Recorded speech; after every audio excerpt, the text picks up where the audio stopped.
I want to talk to you about the relationship between Just Stop Oil and you and the Labour Party, if I may, and then we can clear it up once and for all. Can you accept that to some it would appear counterproductive to donate to the Labour Party who disagree with Just Stop Oil, and then also to the protesters themselves?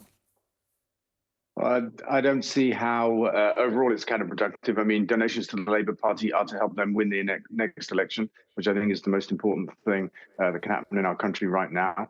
Donations to Just Stop Oil are to help them protest. And until we have an election, I think that's the most important thing we can do to stop new exploration for oil and gas in the North Sea that we simply cannot afford to burn.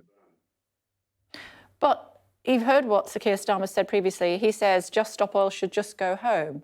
And yet you still feel that Sir Keir Starmer is in alignment with your views? No, I didn't say that, did I? I said my donations to the Labour Party, there's logic behind them from my point of view. They need to win the next election. And as far as I'm concerned, donating to Just Stop Oil also is a logical thing to do right now. Until we have an election, we have a government that's taking us on a reckless path. We know that we have to stop burning fossil fuels, let alone exploring for new forms of them. This government are opening coal mines, oil and gas fields, spending $26 billion on a road building program and expanding runways, all of the things that are taking us in the wrong direction. Have you ever discussed Just Stop Oil with Sir Keir? I haven't. Is there any particular reason why not? I barely speak to him. I think I've spoken to him twice in my life, and only for a few minutes, and so that'll be the reason. Some reports have linked your donations to Labour and Labour changing its tune on blocking new oil and gas exploration in the North Sea. Do you think there's any connection? I don't think it's an actual true statement. Labour haven't changed their position. As I understand it, this was first mentioned at Davos last year. So I don't think it's a new direction from Labour. And look, it's not some kind of crazy left-wing idea either from me or people like me or Just Stop Oil, for example. It's a mainstream scientific opinion. It comes from the International Energy Agency, from the UN.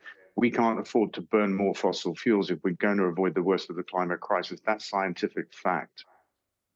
The unions, two of the biggest unions, as you know, disagree with you, particularly GMB and Unite. GMB, Gary Smith, saying it's naive and displayed a lack of intellectual rigour and thinking to suggest that new oil and gas exploration should be stopped. What would you say in response to that suggestion by Gary Smith? I would say that anybody that thinks that new oil and gas from the North Sea benefits us economically doesn't understand how the energy market works.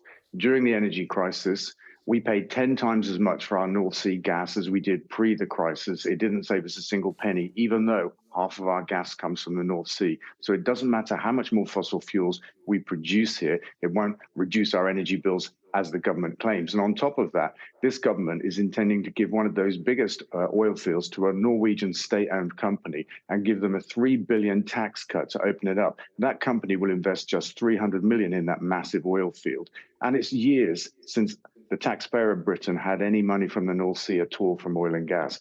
It's naive, actually, to think that fossil fuels can make us any money or reduce our energy bills. But they do create jobs for his members, I suppose. Is what he's getting at there? Yeah, I'm sure that's right. But the alternative creates more jobs. Renewable energy creates more jobs per pound invested than oil and gas. That's also a fact. Let me just go back to Just Stop Oil, if I may, because obviously it's something that is very much in the headlines at the moment. Do you support them when they, I don't know, stop ambulances getting to hospitals?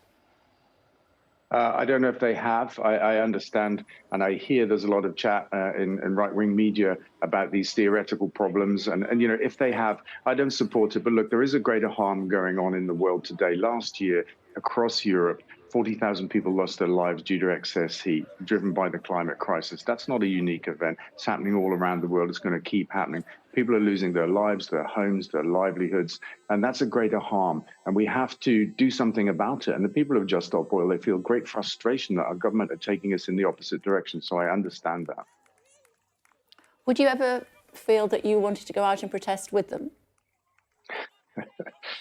Maybe. I mean, often I'm a little bit too busy. I've been a protester in my life against cruise missiles being stationed in Britain, for example, American cruise missiles many years ago now in the 80s. Often I'm too busy, but I certainly completely support what they're doing. I think they're very brave people because they are facing an authoritarian crackdown by this government in legal terms. They're putting their liberty on the line to bring this issue to public attention. And it's a little bit right now, protesting in Britain is a bit like protesting in Russia. I'm not sure. Not sure that's necessarily true. Why do you find my question amusing? I don't know. I think the whole focus on Just Stop Oil is a little bit amusing, to be honest. I think it's a little bit overdone. I think that there's a desperation in the right-wing media to find something to attack Labour with, because flying in the polls, Keir Starmer's doing an incredible job, and this is clutching at straws. Okay, what would you constitute as right-wing media?